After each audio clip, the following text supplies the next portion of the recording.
Hey, what's going on guys, and welcome to the video. Now today I've got a bit of a nicer vehicle for you. It's a 2008 Range Rover that's pretty dirty and grimy on the inside, so let's take a look at it.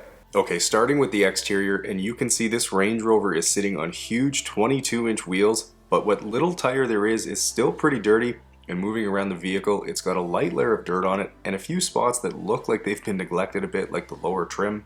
And while we move inside, I can tell you that with the owner intending to sell the vehicle once I'm done with it, it's going to give me that extra bit of motivation to get it looking perfect, which means cleaning up all the dust in here and taking care of the couple really grimy armrests and the dirty leather seats. But just before we get this Range Rover back to baller status, take a second and make sure you're subscribed to the channel. I post a new video like this every week, and the transformations are always super satisfying.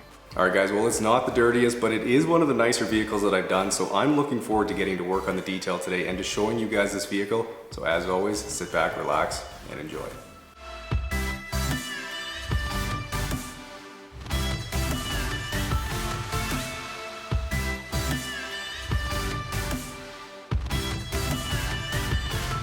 Okay, getting to work on the Range Rover now, and this is the first Land Rover vehicle I've detailed, so I'm really looking forward to the detail today and getting to see the build quality of this vehicle up close. But honestly, what really motivates me in my details is working to make a vehicle look as perfect as possible. There's just something immensely satisfying about putting piles of work into something, taking a step back and thinking, man, that looks perfect and really couldn't get any better. And of course, that's usually made even better when the owner sees the vehicle as well.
Alright, well, while I work my way around the vehicle, I figured I'd give you some background on it.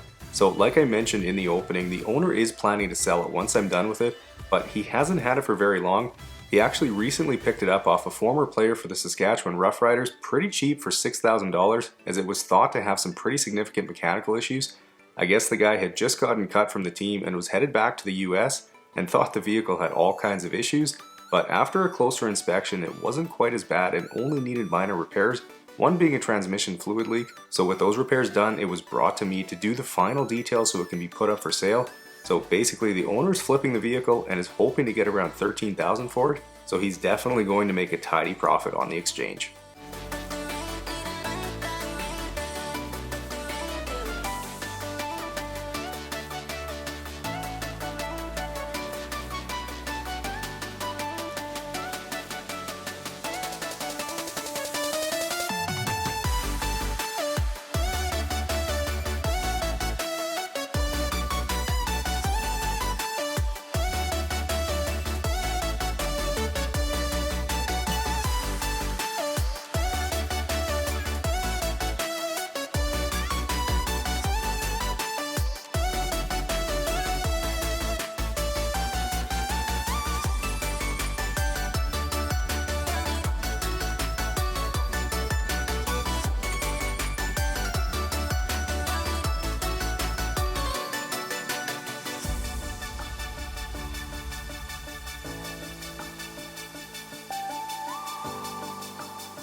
Okay, with my wash bucket full of Detail Geek car shampoo, I figured I'd explain my wash process, which is the 2-bucket method. So that's having 1 bucket with soapy water and 1 bucket for rinsing my wash mitt. And I also have grit guards in the bottom of each bucket. Now if you aren't sure what those are, I've got links to them in the description for you. But basically you want to use a nice soft microfiber chenille wash mitt and go panel by panel, rinsing your mitt after each one, of course washing the vehicle top down. Now if you follow those steps, you will greatly reduce the chance of instilling any swirl marks in the paint, which is even more important when working on a black vehicle.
Starting on the floor mats, and for those of you wondering when I'll be moving out to the new studio, well, it should be very soon. I'm hoping in September if all goes to plan, but in the meantime, episode 11 of the studio build series is coming to the second channel, the Detail Geek 2, in just a couple of days, so be sure to check that one out. We're down to a bunch of the smaller things now, and I took care of a few of my own projects too, so head over there after this video to see it.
Okay, moving to the driver's footwell, and oddly enough, this Range Rover doesn't have very good carpet in it, though it's definitely better than the Velcro stuff.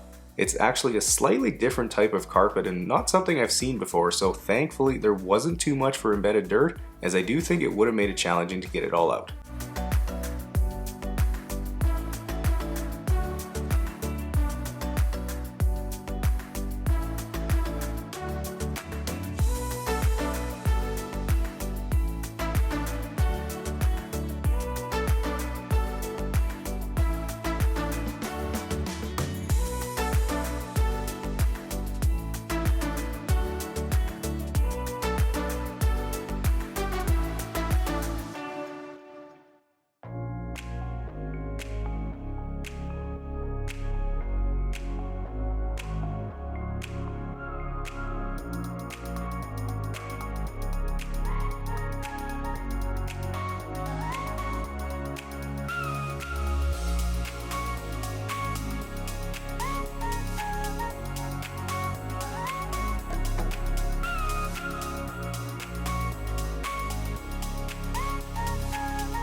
starting in the back, and I think at this point in the detail I had a pretty good feeling for the build quality of this Range Rover, and honestly I'd say it's pretty darn good. A lot of the materials used are high quality, with the exception of the carpet of course, and the fit and finish of everything was very good, so that's always nice to see, as higher quality components are usually easier to clean. But the truly shocking thing is the resale value of these things. This particular model would have sold for around $100,000 Canadian or more back in 2008, and only 14 years later and it's worth $12,000 to $13,000, and that's after being fixed up and detailed to look its best. It's only got about 155,000 kilometers on it, or 96,000 miles, so it's not even a high mileage vehicle. I don't know what it is about Land Rovers that make their resale value so abysmal, probably because they're so expensive to maintain with oil changes costing up to $400, but they certainly are well-built vehicles.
Okay, well it's time to extract the carpets now, and as you likely have guessed, there weren't many dirty sections in the vehicle. There were a couple tiny areas in the front footwells that had some embedded dirt, so I've already gone ahead and taken care of those, and I'm now working in the back cargo area, though it's still not very dirty.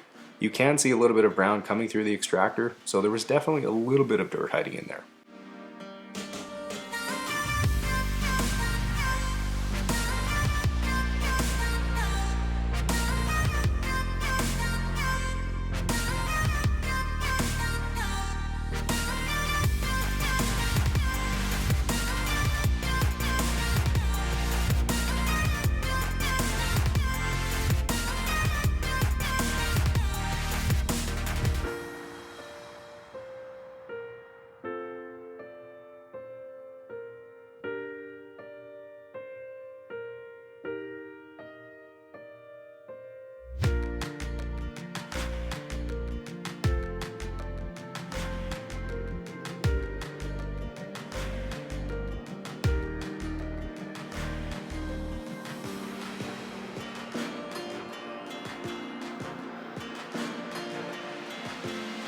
Here's what the Bissell pulled out of the Range Rover today.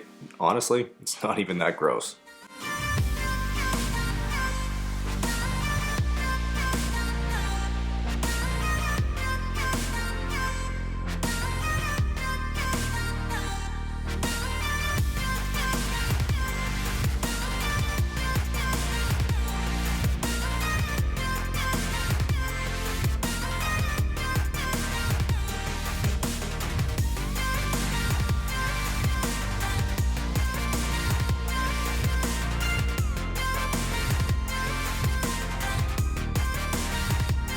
Moving to the driver's door, where there was a lot of caked on grime on the armrest, and the best way to tackle that is with some APC and my steamer with the brush attachment. But one thing to note is that I've seen a lot of vehicles with similar situations, and in most cases the leather is actually worn right through already, as is the case with this one. You can see the dark spot near the door handle, and that's where it's worn through, so you have to be very careful there with the steamer, as it can very easily be made worse.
Now, even though these seats probably don't look all that dirty, if you were able to see them side by side with the rear ones like I was, you'd know they've got a brown tinge to them. So the steamer is the best way to get the pores opened up to let that dirt out. So with some of my Detail Geek leather cleaner, I'm able to quickly take care of the grime and make the seat look perfect again. And once it is, I'll follow up with some leather conditioner to keep it feeling soft and supple.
Okay, well, while I boost the depth and protect this black paint with some of my new ceramic spray coating, I wanted to let you know that the official launch of the new chemicals is coming very, very soon.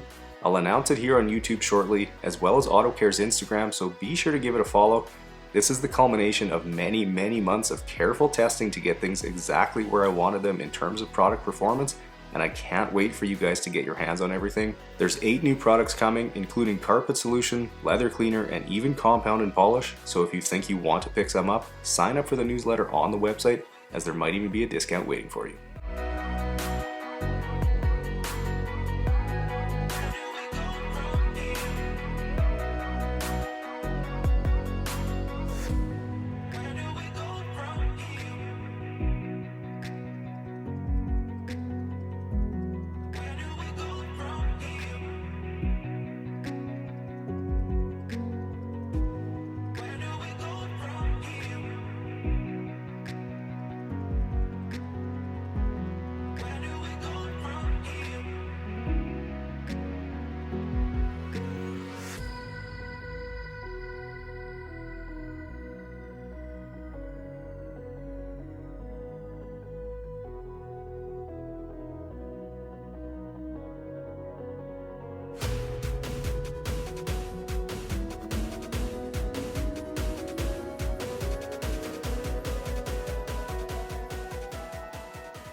Alright guys, well 8 hours later and the Range Rover is super glossy and it is ready to hit the streets for a late night cruise. Now if you guys enjoyed this transformation, make sure you smash the thumbs up button and subscribe to the channel so you don't miss out on future videos.